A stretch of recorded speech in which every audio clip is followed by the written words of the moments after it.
A tiny island.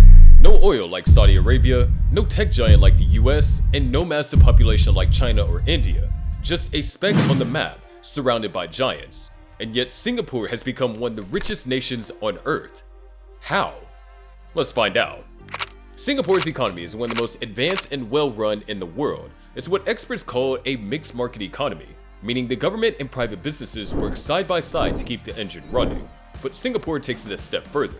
The government doesn't just watch, it guides, plans, and shapes the economy with a firm but smart hand. That's what economists call the richest, and Singapore is a master at it. Now let's talk about openness. If there was a world championship for open economies, Singapore would be wearing the gold medal. It's been ranked as the most open economy on the planet, a place where trade flows easily, where rules are clear, and where investors feel safe. So what about corruption? The thing that we always hear about when talking about a country's growth. It's almost non-existent. Singapore regularly ranks among the top few countries with the least corruption. Trust in public institutions is high, and that trust creates a strong foundation for growth. Businesses know the rules won't change overnight, and citizens believe their leaders won't sell out the country's future for short-term gain. What's even more impressive is that it's the most pro-business country on Earth. Low taxes, clear regulations, and a clean, efficient system make it incredibly easy to start and run a business. And that's why global companies love to set up shop here. And let's not forget the numbers. Singapore boasts the second highest GDP per capita in the world when measured by purchasing power. That means, on average, people in Singapore are some of the wealthiest, not just in dollars, but in what those dollars can buy. Singapore's influence also extends beyond its shores. It hosts the headquarters of APEC, the Asia-Pacific Economic Corporation, which is a major international forum that promotes free trade and economic collaboration across the region. Now, we should know about what keeps the engine running. The first component will be MAS. Let's talk about the real money mastermind of Singapore, the Monetary Authority of Singapore, or MAS for short. Think of MAS as the brain behind the country's entire money system. It controls how much money flows through the economy, keeps inflation in check, and ensures the Singapore dollar stays solid.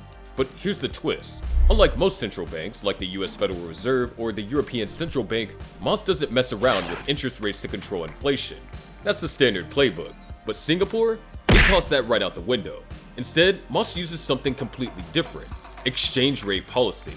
Yep, you heard that right.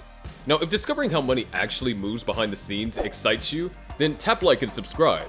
You're already thinking smarter than most, and understanding how systems like MAS works is the first step into mastering your own financial journey. Stick around, because once you know how the game works, you're already halfway to winning it. So what makes this country different from others? While most countries print money and tweak interest rates, Singapore takes a different route.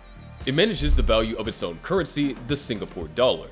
MAS carefully adjusts the SGD against a secret mix of foreign currencies, using it as a quiet lever to control inflation. The trick is that if inflation starts creeping up, MAS strengthens the SGD, making imports cheaper. If the economy slows down, MAS weakens the SGD, making exports more attractive. Sounds simple, right? But it's incredibly smart. In a world full of loud, flashy money moves, Singapore's strategy is quiet, precise, and effective. It's no surprise economists often call MAS as one of the most disciplined and successful central banks on the planet. Singapore doesn't just print money. It backs every single Singapore dollar with real valuable assets. And we're not talking about vague promises or just paper. We're talking foreign currencies, reserves, even gold.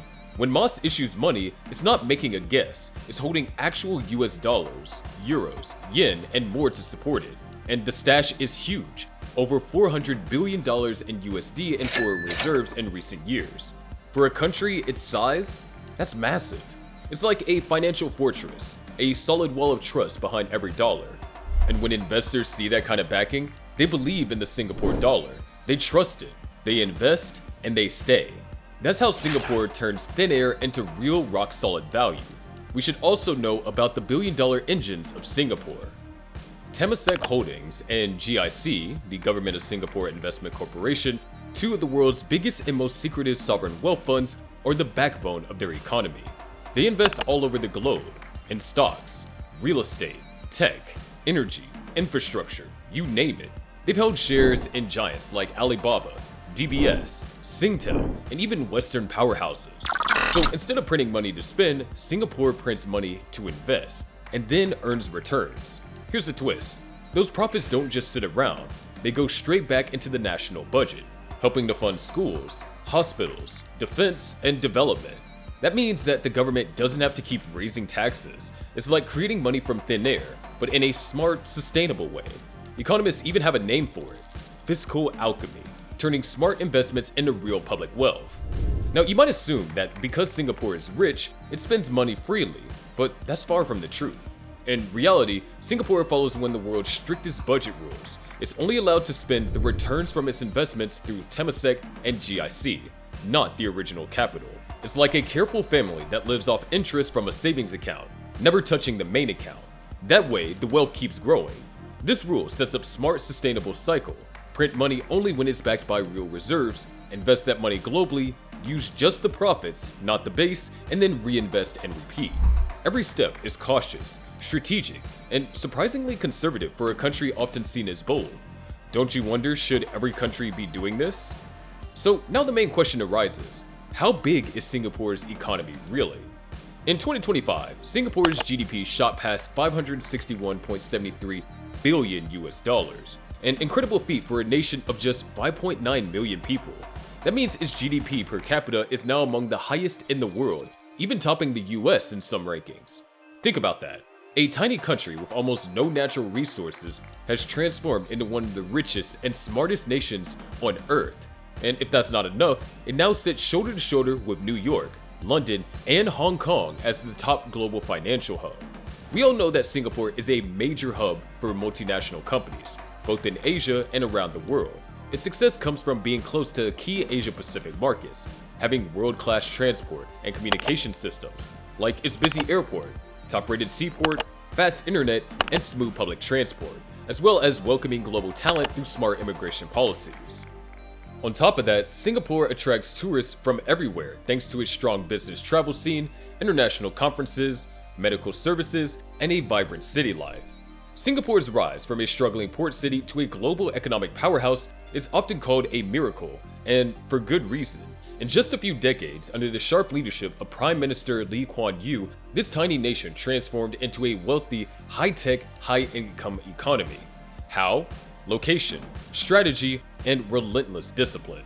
Located in a very important spot on global trade routes, Singapore became an ideal place for international business to grow. Its economy leans on high-value exports like electronics, chemicals, and services. And when it comes to managing money, Singapore is now one of the top wealth management centers in the world. Not from thin air, but from bold strategies and razor-sharp foresight. So what do you think? Can printing money without backing really work forever? Or is it just a ticking time bomb? Drop your thoughts in the comments, like and share this video, and if you're curious why Harvard predicts a global collapse by 2040, hit subscribe and check out this video.